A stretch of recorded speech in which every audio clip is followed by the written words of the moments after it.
జై శ్రీరామ్. శ్రీమాత్రే నమః. శ్రీ గురుభ్యో నమః. 2026 సంవత్సరం జూలై నెల యొక్క మాస ఫలితాలు.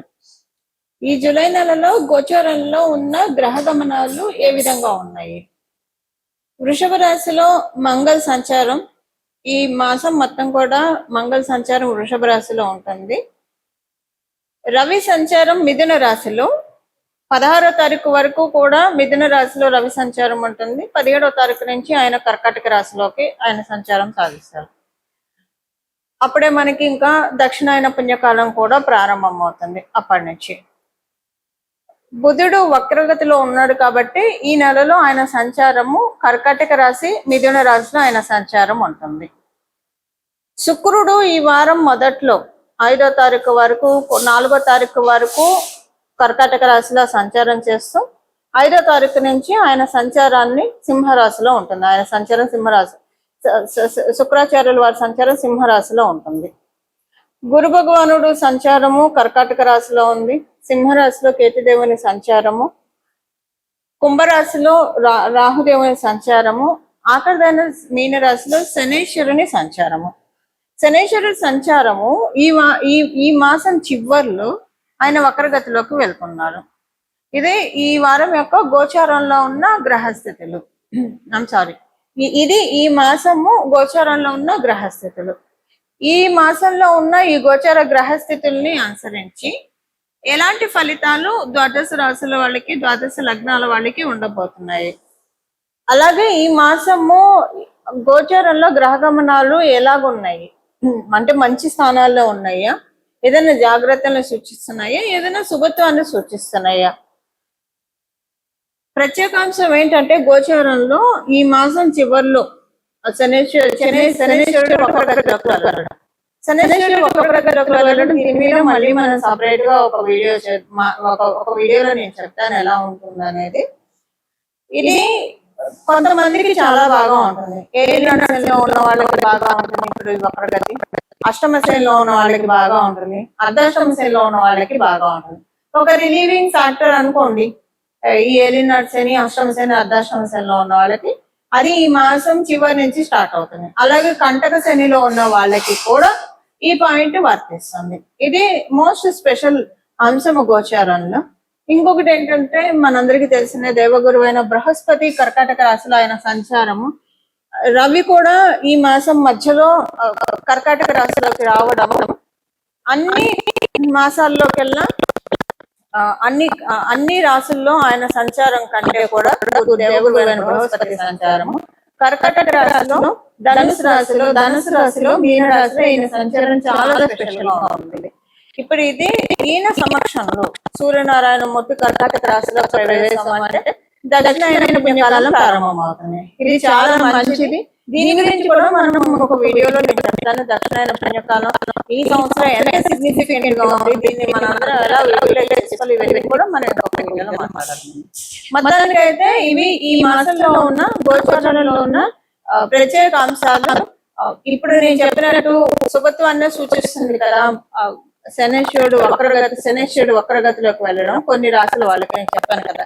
ఏలినాడు శనిలో ఉన్న వాళ్ళకి, అష్టమ శనిలో ఉన్న వాళ్ళకి, అర్ధాష్టమ శనిలో ఉన్న వాళ్ళకి, కంటక శనిలో ఉన్న వాళ్ళకి వీళ్ళందరికీ ఊరట ఇస్తుంది. అట్ ద సేమ్ టైం వృషభ తులా రాశుల వాళ్ళకి కొంత ప్రతికూలం పూర్తిగా అని చెప్పను, అలాగని అనుకూలంగా కూడా ఉండదు, అలా ఉంటుంది. ఇవి ఈ మాసంలో ఉన్న గోచర గ్రహస్థితులు. అలాగే ఇప్పుడు గోచార గ్రహస్థితులను అనుసరించి ద్వాదశ రాశుల వాళ్ళకి, ద్వాదశ లగ్నాల వాళ్ళకి ఎలాంటి ఫలితాలు ఉంటాయో మనం పరిశీలిద్దాం. మిథున రాశి మిథున లగ్నంలో పుట్టిన వాళ్ళకి ఈ మాసము మీ రాశి మీ లగ్నంలో పుట్టిన వాళ్ళకి మీ రాష్ట్రాధిపతి బలం చాలా బాగా ఉండడం వల్ల ఇది మీకు చాలా అనుకూలతని కలిగిస్తుంది. అలాగే మీకు తృతీయంలో ఈ వారం మొదట్లో శుక్రాచార్యుల వారి సంచారం బాగుంటుంది. కంటక శని నుంచి ఈ నెల చివరి నుంచి విముక్తి అవబోతూ ఉన్నారు. ఈ కంటక శని ఏంటంటే చాలా పాలిటిక్స్ ఒక 2 years నుంచి చూస్తూ ఉన్నారు. కానీ అలానే మీరు అడ్జస్ట్ అయ్యి ఉంటున్నారు, సహనం వహిస్తున్నారు. మీ చుట్టూ ఉండే వాళ్ళే మిమ్మల్ని అడుగుతారు ఒక్కొక్కసారి. అంటే మిమ్మల్ని ఇప్పుడు వెరైటీ ఎలా ఉంటుందంటే మిమ్మల్ని ఎవరైతే ట్రిగర్ చేస్తూ ఉంటారో, ఎవరైతే హెరాస్ చేస్తూ ఉంటారో వాళ్ళే వచ్చి అడుగుతారు మిమ్మల్ని ఎలా భరిస్తున్నారు ఇదంతా, హౌ అని చెప్పి. అది మీకు ఇంకా అంటే వాళ్ళని చూసి నవ్వాలా లేకపోతే జాలి పడాలా అర్థం కాని సిచ్యువేషన్ అనమాట. చేసేదంతా చేసి మళ్ళీ ఏం తెలియనట్టు ఎందుకు ఇలా మాట్లాడుతున్నారా అని అనుకుంటారు. ఇలాంటి సిచ్యువేషన్స్ మీరు చూస్తున్నారు. ఇదంతా ఎందుకు చెప్తున్నానంటే చూస్తూ ఉన్నారు ఇప్పుడు. అది పాలిటిక్స్ రూపంలో కావచ్చు, వేరే వేరే విధాలుగా అయినా కావచ్చు. ఈ మాసం నుంచి దాని నుంచి బయటపడతారు మీరు. ఈ మాసం చివరిలోంచి మీకు ఊపిరి తీసుకునే పరిస్థితుల్ని గోచారంలో మెయిన్ గా శనీశ్వరుడు ప్రసాదిస్తున్నాడు. ఆయన వక్రగతిలోకి వెళ్ళడము మీకు ఒక బిగ్ రిలీఫ్, ఊరట. ఇంకొన్నాళ్ళు ఓపిక పట్టారంటే ఆయన మీకు లాభస్థానంలోకి వచ్చేస్తారు నెక్స్ట్ ఇయర్.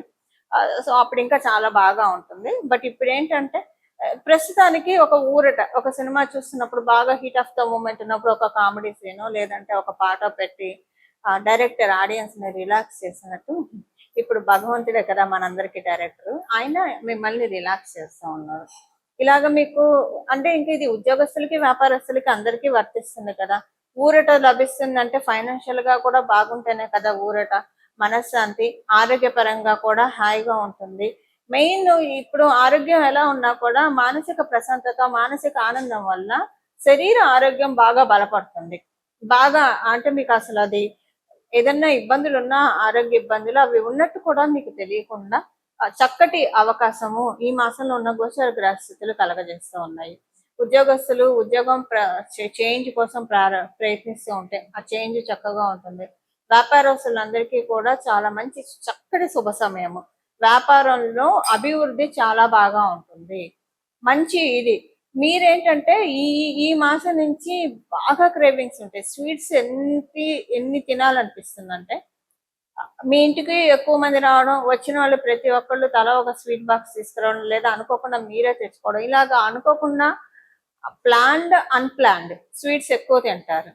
కానీ మీకు ఇష్టమై తింటారా అంటే అది కూడా ఇష్టమైన వాళ్ళే తింటారని కూడా కాదు, ఏదో అక్కడ ఉంది కనిపిస్తూ ఉంది తినేస్తారు. కొంత వైట్ పుటాన్ అయ్యే ఛాన్సెస్ కూడా ఉంది. అంటే ఇప్పుడు కొన్నిసార్లు అవుట్ ఆఫ్ క్రేవింగ్స్ తింటాం. ఇప్పుడు అవుట్ ఆఫ్ క్రేవింగ్స్ అని కూడా చెప్పడానికి లేదు, జస్ట్ అలాగా టీవీ చూస్తున్నో లేదా ఫోన్ చూస్తున్నో అది మీకు ఇష్టమైందైనా కాకపోయినా అలా పంట కిందకు వేసుకొని దానివల్ల వెయిట్ కొంత పుటాన్ అయ్యే ఛాన్స్ ఉంది. అందువల్ల మీరు తీసుకునే స్వీట్స్ ఎక్కువ తీసుకునే ఛాన్స్ ఉంది. ఈ ఎస్పెషల్లీ టీనేజర్స్ కొంచెం జాగ్రత్తగా ఉండండి. కొంచెం వెయిట్ పుట్టాన్ అవడం మీ వయసు వాళ్ళకి మంచిది కాదు, ఏ వయసు వాళ్ళకి కూడా మంచిది కాదు. కాబట్టి కొంత ఒక గ్రిప్ ఉంచుకోండి. మీరు తినే స్వీట్స్ క్యాలిక్యులేట్ చేసుకోండి, ఒక చెక్ లిస్ట్ పెట్టుకోండి ఏం స్వీట్స్ తింటున్నారు ఏంటి అనేది. సెకండ్ హౌస్ జూపిటర్ స్వీట్స్ ని కన్జ్యూమ్ చేపిస్తాడు. So be careful in that. మా వ్యాపారస్తులకు వ్యాపారం చాలా చాలా చక్కగా సాగుతుంది. ఉద్యోగస్తులకి చాలా బాగా ఉంది. అలాగే సంతానానికి సంబంధించి కూడా అనుకూలతలు చాలా చక్కగా ఉన్నాయి. సంతానం యొక్క పురోభివృద్ధి మీరు చూస్తారు. సంతానంతో అంటే మీ పిల్లలతోటి ఎక్కువగా ఇంటరాక్షన్స్ ఉంటాయి ఈ మాసంలో. మీకు హెల్తీ ఇంటరాక్షన్స్ ఉంటాయి మీ ఫ్యూచర్ గురించి. అంటే వాళ్ళు మీతో ఇంటరాక్షన్ చేసే వయసులో ఉంటే కనుక ఒక స్టేజ్ ఊహ తెలిసి ఒక స్టేజ్కి వచ్చిన తర్వాత అది ఉంటుంది. లేకపోతే చిన్నపిల్లలు అనుకోండి, వాళ్ళతో ఎక్కువ టైం స్పెండ్ చేస్తారు, వాళ్ళతో ఆడుకుంటారు అంతే. అక్కడ విషయం మారుతుంది కానీ పిల్లలతోటి టైం స్పెండ్ చేయడం అయితే కామన్ గా మిగులుతుంది. ఇది ఈ మాసం యొక్క గోచర గ్రహ స్థితుల ఫలితాలు. మిథున రాశి మిథున లగ్నంలో పుట్టిన వాళ్ళకి పరిహారము, ఈ మాసంలో చేసుకోవాల్సిన పరిహారము. మనము గోచరంలో ఉన్న గ్రహ స్థితుల గురించి మొత్తం చూసాము, ఎలా ఉంటాయి ఫలితాలు కూడా మనం చూసాము. ఇందులో శనేశ్వరుడు వక్రగతిలోకి వెళ్ళడము ఒక చాలా మంచి విషయము. అంటే వక్రగతిలోకి ఆయన వెళ్ళేది కుంభరాశిలోకి అవ్వడం వల్ల, అంటే కుంభరాశి వైపే కాబట్టి ఇది ఒక మంచి విశేషాంశము. అందువల్ల దీనిలో అన్ని బ్లెస్సింగ్స్ తీసుకోవడానికి, శనేశ్వరుడి బ్లెస్సింగ్స్ తీసుకోవడానికి, అందున ప్రత్యేకించి ఏలినాడు శని ఉన్న వాళ్ళు, అష్టమ శని ఉన్న వాళ్ళు, అర్ధాష్టమ శని ఉన్న వాళ్ళు, కంటక శని ఉన్న వాళ్ళకి ఇప్పుడు అది ఎవరెవరో నేను చెప్తాను. ఏలినాడు శనిలో ఉన్న వాళ్ళు ఇప్పుడు కుంభరాశి, మీనరాశి వాళ్ళకి ఏలినాడు శని ఉంది, కుంభరాశి వాళ్ళకి ఏలినాడు శని ఉంది, అలాగే మేషరాశి వాళ్ళకి కూడా ఏలినాడు శనిలోనే ఉన్నారు. అర్ధాష్టమ శనిలో ఉన్న వాళ్ళు ఎవరు? ధనుసు రాశి వాళ్ళు. అష్టమ శనిలో ఉన్న వాళ్ళు సింహరాశిలో ఉన్నవాళ్ళు. కంటక శని ఎవరికి ఉంది? మిథున రాశిలో ఉన్న వాళ్ళకి. సో ఈ రాశుల్లో ఉన్న వాళ్ళకి కావచ్చు, లేదా ఇప్పుడు నేను చెప్పిన రాశులు లగ్నాల్లో ఉన్న వాళ్ళకి అష్టమ శని, అర్ధాష్టమ శని, ఏలినాడు శని, కంటక శని ఇవన్నీ ఉన్నాయి. ఇది దీంట్లోంచి ఇప్పుడు బయటపడటానికి మంచి సమయము. అంటే తర్వాత ఇప్పుడు ఏలినట్స్ అని కుంభరాశి వాళ్ళకి అయిపోతుంది అనుకోండి నెక్స్ట్ ఇయర్, కానీ మీనరాశి వాళ్ళకి ఉంటుంది, మేషరాశి వాళ్ళకి ఉంటుంది, తర్వాత నెక్స్ట్ ఇయర్ వృషభ రాశి వాళ్ళకి కూడా స్టార్ట్ అవుతుంది. ఇది ఏంటంటే దీంట్లోంచి ఇంకా మీనరాశి వాళ్ళు అంటే అర్ధాష్టమ శని, అష్టమ శని ధనుసు రాశి వాళ్ళకి, సింహరాశి వాళ్ళకి కూడా అయిపోతుంది, కంటక శని మిథున రాశి వాళ్ళకి అయిపోతుంది. సో మేజర్ గా మీనరాశి వాళ్ళకి, మేషరాశి వాళ్ళకి ఇప్పుడు ఇది ఒక మంచి ఆపర్చునిటీ అందరికీ కూడా. ఇప్పుడు శనేశ్వరుడు యొక్క అనుగ్రహాన్ని పొందడానికి ఇబ్బందులు లేకుండా, కర్మకారకుడు కాబట్టి మనకి సమన్వయం చేసే గ్రహం కూడా, అన్ని గ్రహాలు సమన్వయం చేసిన సాటర్న్ కొంచెం ప్రతిదీ కూడా లెక్కలు కరెక్ట్ గా తెలుస్తారు కాబట్టి మనం చేసుకోవాల్సిన శనేశ్వరుడికి సంబంధించిన పరిహారమే చేసుకోవాలి. దీనికి బెస్ట్ థింగ్ ఏంటంటే మీకు మీ ఇంటి దగ్గర ఏదన్నా భద్రకాళి అమ్మవారి ఆలయం ఉంటే ఆలయాన్ని దర్శించి రావడము, అలాగే విష్ణుమూర్తి ఆరాధన లేదా పరమశివుడికి ప్రతిరోజు సాయంత్రం పూట ఈ మాసం మొత్తం కూడా చేసుకోవడము, లేదా మీరైనా సరే అభిషేకం చేసి రావడము, ఈ మూడిట్లో ఏదైనా చేయవచ్చు.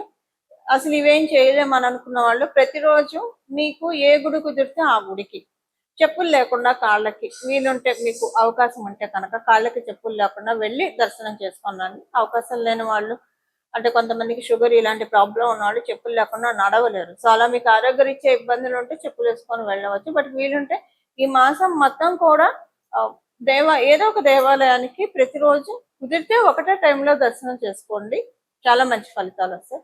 ఒకవేళ ఒకటే టైంలో చేసుకోవడానికి కుదరలేదు, మీరు పొద్దున సాయంత్రము మీకు ఎప్పుడు కుదిరితే అప్పుడు, సాయంత్రం అయితే మళ్ళీ స్నానం చేసి శుచిగానే వెళ్ళాలి దేవాలయానికి. ఉదయాన్నే అయితే స్నానం చేసి ఉదయాన్నే అయితే ఇంకా బెస్ట్. సో మీకు ఏ టైంలో కుదురుతుంది ఆ టైంలో మీరు దేవాలయానికి వెళ్ళడానికి ప్రయత్నించండి. ఇప్పుడు నేను చెప్పిన వీటిలో ఏదైనా చేసుకోవచ్చు, లేదా రోజు లలిత సహస్రనామం చదివినా కూడా మంచి ఫలితాలు వస్తాయి. వీటిలో ఏదైనా చేసుకుంటే కనుక శనేశ్వరుడు మంచి ఫలితాల్ని ఇవ్వడానికి చాలా చక్కటి, అంటే ఇప్పుడు ఉన్న ఈ వక్రగతిలో ఉన్న శనేశ్వరుడు చాలా మంచి రిజల్ట్స్ ఇవ్వడానికి అందరికీ కూడా అవకాశం చక్కగా ఉంటుంది. ఇవి ఈ మాసం యొక్క గోచర గ్రహస్థితుల్ని అనుసరించిన ఫలితాలు, అలాగే తదనుగుణంగా చేసుకోవాల్సిన పరిహారం. ఇలాగా మనందరం కూడా భగవత్కృపకి పాత్రలు అవ్వాలని చెప్పి మనస్ఫూర్తిగా నేను కూడా పరమశివుణ్ణి శిరస్సు వంచి ప్రణామం చేస్తూ మంగళం. నమో భగవతే వాసుదేవాయ.